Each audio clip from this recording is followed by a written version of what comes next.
1968, Apollo 8 went to the moon.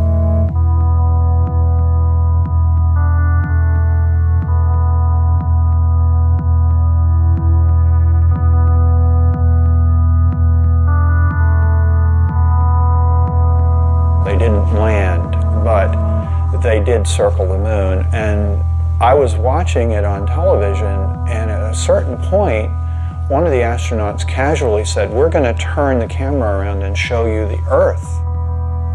And he did.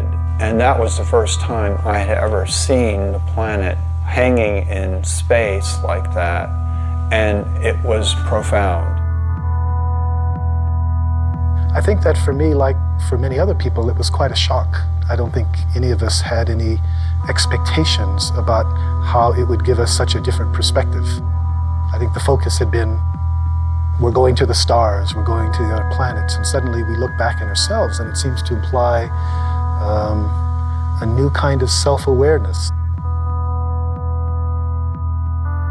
One of the astronauts said, when we originally went to the moon, our total focus was on the moon. We weren't thinking about looking back at the Earth. But now that we've done it, that may well have been the most important reason we went.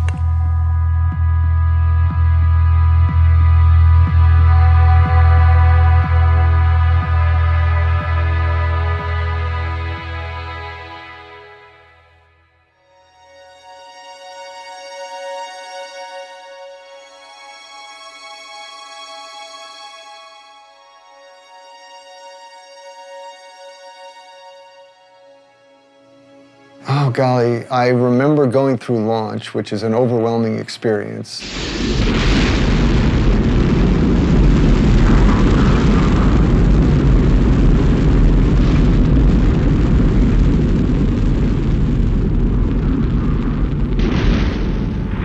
The engines cut off.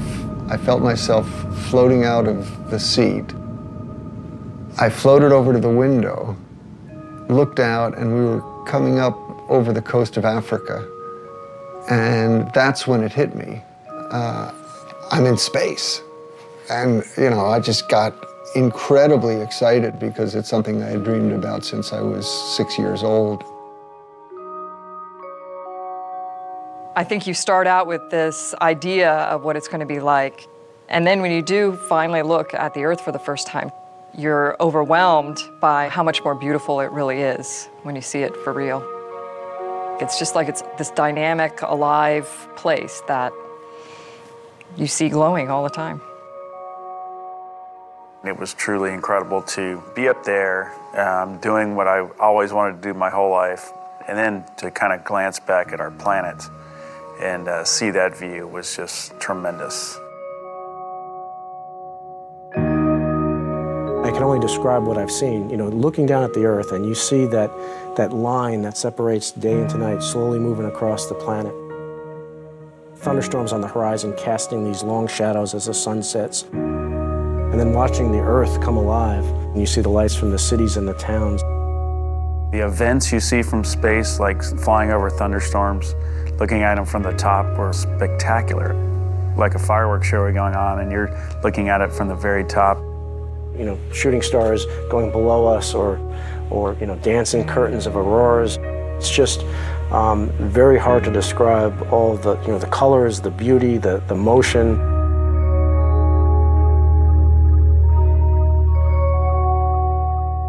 My job as lunar module pilot was to be responsible for the lunar module itself and responsible for the science on the moon.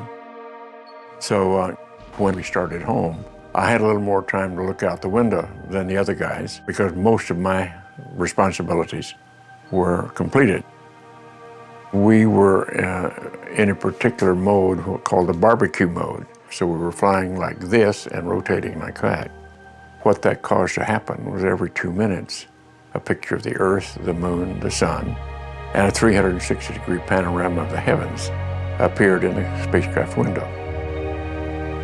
And I had studied astronomy and I had studied cosmology and fully understood that the molecules in my body and the molecules in my partner's bodies and in the spacecraft had been prototyped in some ancient generation of stars. In other words, it was pretty obvious from those descriptions we're stardust. Well, that was pretty awesome and powerful, particularly since I had a little more time at this point to be reflective and to think about it. Awe, I think, is one of those words that you have a better understanding of once you see it, too. I felt like, you know, using the word awesome was totally appropriate when it came to describing what the planet looks like.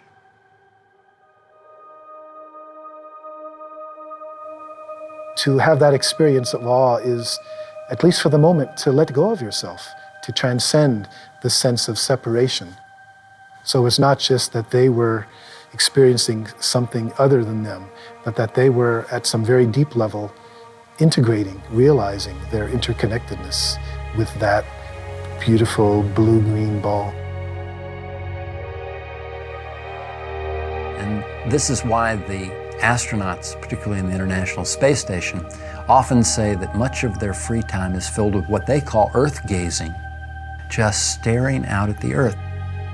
They can stare for hours because the changing scenery, the interactivity of the biosphere, all of this has an incredible aesthetic impact. The beauty of seeing Earth as a planet, as opposed to being down here among it, is a wonderful experience to then start to get into what we call the big picture effect or the overview effect. I was flying cross country from the East Coast to the West Coast in the 1970s. And I was looking out the window, and as I was looking down at the planet, the thought came to me, anyone living in a space settlement or living on the moon would always have an overview. They would see things that we know, but we don't experience, which is that the Earth is one system, we're all part of that system, and that there is a certain unity and a coherence to it all. And I immediately called it the overview effect. You do, from that perspective, see the Earth as a planet. You see the sun as a star. We see the sun in a blue sky, but up there you see the sun in a black sky. So yeah, you are seeing it from a cosmic perspective. We've been evolving from the beginning of civilization to a larger and larger perspective of life on the Earth. But the next natural evolution is understanding the life in space. That is, the fact that the Earth, as Buckminster Fuller used to famously say, is a spaceship Earth. We are in space already. It's just that we haven't brought that into our perspective as we live here on Earth. The overview effect is simply the sudden recognition that we live on a planet and all the implications that it brings to life on Earth.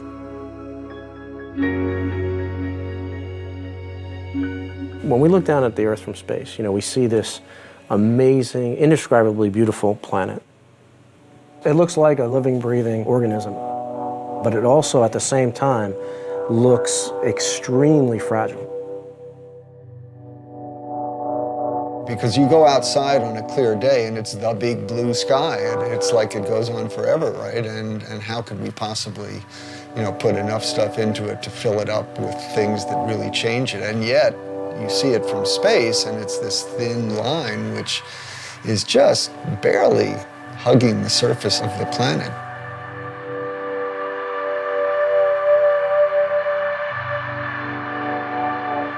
Anybody else who's ever gone to space says the same thing, because it really is striking and it's really sobering to see this paper-thin layer and to realize that that little paper-thin layer is all that protects every living thing on Earth from death, basically, from the harshness of space. There's this very poetic concept that a lot of people express, that there are no boundaries from space.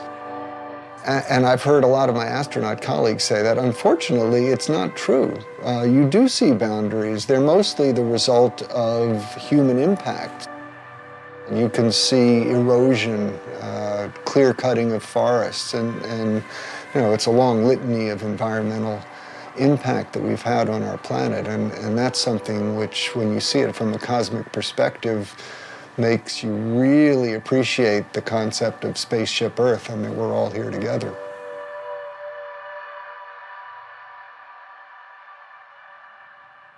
After I came back and tried to understand what this experience was all about, I could find nothing in the science literature about it, and nothing in the religious literature that I looked at.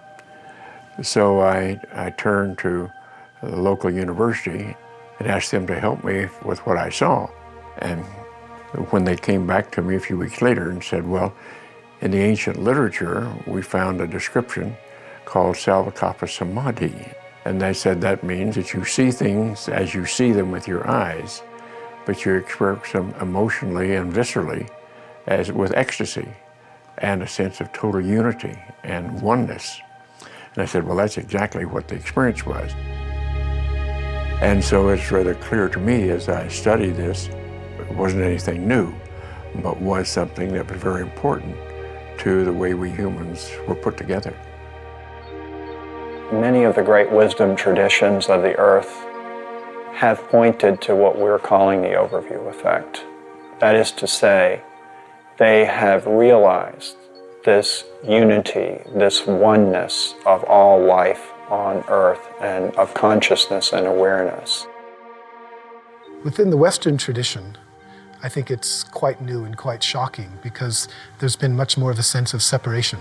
But if you look at other non-Western cultures, especially in Asia, the emphasis on those has always been on realization that the self and the world are not separate from each other, but that they're really interconnected, that the individual self and the species as a whole is a manifestation of the larger whole. As you go into your mind in a contemplative way, the sense of the living reality of the planet becomes obvious. You become more in tune with the natural world. This is very akin to the direct perception that the astronauts have. So it's no wonder that many people have likened the overview effect to a spiritual or meditative experience, although it's not exactly that. It's a cognitive shift that very often can produce a kind of meditative experience.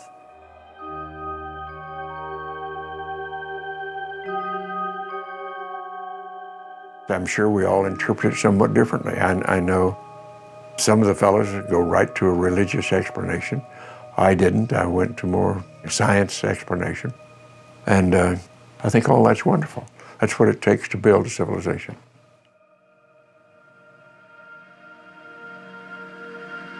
This view of the Earth from space, the whole Earth perspective, I think is the true symbol of this age. And I believe that what's going to happen is there's going to be a greater and greater interest in communicating this idea, because after all, it's key to our survival. We have to start acting as one species with one destiny. We are not going to survive if we don't do that. We're seeing very clearly that if the Earth becomes sick, then we become sick. If the Earth dies, then we're going to die. People sense that something's wrong, but they're still struggling to go back and find out what the real roots of the problem are. And I think what we need to come to is the realization that it's not just fixing an economic or political system, but it's a basic worldview, a basic understanding of who we are that's at stake. And a part of that is to come up with a new story, a new picture, a new way to approach this and to shift our behaviors in such a way that it leads to a sustainable approach to our civilization as opposed to a destructive approach. It is a fragile planet, and if we don't take care of it and we don't work together, then we are going to have bigger issues than we have now down the road. On a grand scale, that's, we're basically all living in this one ecosystem called Earth. And everything that you do on one side of the ecosystem affects the other side. And that is a new way for living for most of humanity. We humans are responsible for ourselves. And if we are endangering our future, then we've got to learn how to do it differently and to go forward into a sustainable period. And right now, that seems very difficult to see how it's going to be, but we've got to work on it. When I was above the space station, looking down at the space station, and looking down at the, against the Earth, and seeing this, amazing accomplishment, I was thinking, wow, there was 15 nations that worked together to build this amazing orbital complex in space. And if we can, take these 15 nations and do this amazing accomplishment, imagine what we can do by working together, by setting aside our differences for a common goal to overcome some of the challenges facing our planet.